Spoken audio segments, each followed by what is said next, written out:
Hai guys, assalamualaikum warahmatullahi wabarakatuh. Perkenalkan aku Aulia, mahasiswa biologi Institut Al-Mesra Negeri Batu Sangkar. Dan di video kali ini aku akan sharing kepada kalian semua, di mana ini merupakan salah satu materi dari ekologi hewan, yaitu kita akan membahas tentang komunitas.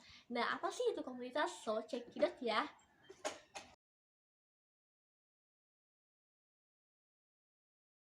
Nah, di alam terdapat banyak sekali hubungan dan interaksi antara hewan dan lingkungannya.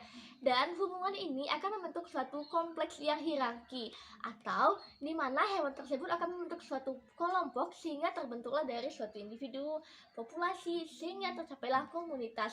Jadi, hubungan antar individu, hubungan antar spesies tidaklah selalu statis tetapi dinamis. Nah, akibat dari sifat dinamis ini mengakibatkan di mana terjadinya sebuah aliran energi, dan tentu saja akan membentuk suatu piramida makanan, dan tentu saja akan terbentuklah jaring-jaring makanan yang kompleks. Nah, dari peristiwa tersebut sehingga terbentuklah suatu komunitas. Jadi, komunitas secara sederhana dapat diartikan sebagai suatu populasi yang hidup pada sekelompok waktu tertentu yang dikarakteristik melalui beberapa cara.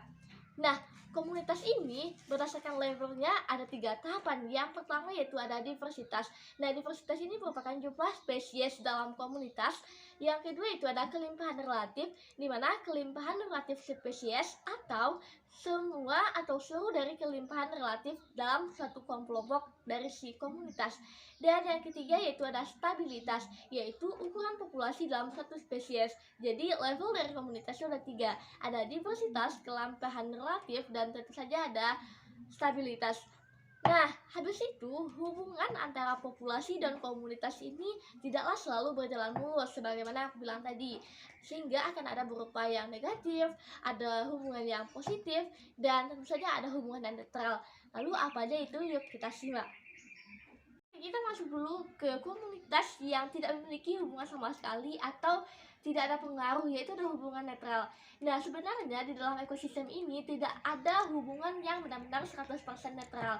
Setidaknya ya walaupun bersaing tapi hanya sedikit sekali.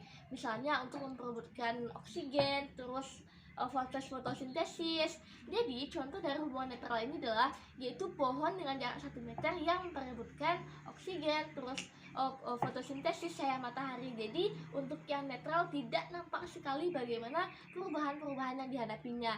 Lalu yang kedua adalah simbiosis. Nah, di simbiosis ini adalah ada hubungan negatif dan positif.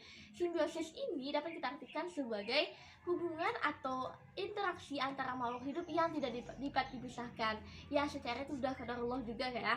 Nah, simbiosis ini banyak sekali juga macamnya. Oke, kita masuk yang pertama itu ada mutualisme. Mutualisme tentu saja teman-teman udah tahu kan. Nah, mutualisme ini adalah dimana interaksi yang saling menguntungkan. Nah, contohnya itu seperti apa?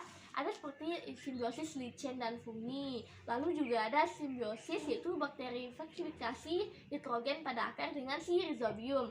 Lalu juga ada ikan anemon laut yaitu Cnidaria dengan ikan laut, ikan badut yaitu Amphirion. Lalu ada buaya dan burung ploner di mana saling menguntungkan. Lalu yang kedua itu ada komensalisme. Berarti mutualisme itu yang saling menguntungkan di antara kedua belah pihak. Nah, untuk yang di komensalisme ini satu pihak diuntungkan, tapi satu pihak lagi tidak terjadi apa-apa. Contohnya itu seperti sapi dan burung kutul, di mana si sapi kutu-kutunya itu dimakan oleh si burung kutul, sedangkan untungnya tidak ada bagi si sapi.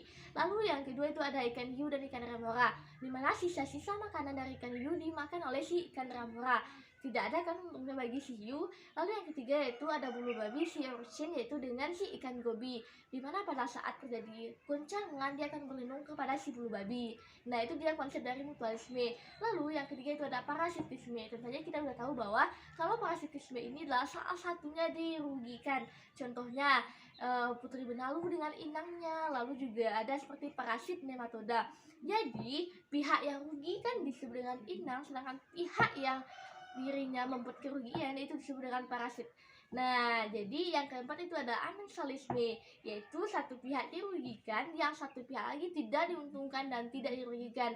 Dan yang kelima itu ada predasi, yaitu perangsangan, adanya proses pemangsaan dari pemangsa terhadap si mangsa. Itu ada proses makan dimakan. Nah, itulah dia dari si konsep komunitas. Jadi hubungannya apa? Hubungannya akan terjadilah interaksi. Interaksi ini akan membentuk suatu jaring-jaring makanan sehingga terbentuklah suatu kehidupan yang kompleks. Itu terbentuknya suatu ekosistem. Nah, itu dia cerita ekosistem tentang komunitas hari ini. Terima kasih dan wassalamualaikum warahmatullahi wabarakatuh. Dan mohon maaf ya bila salah kata dalam penyampaian. See you.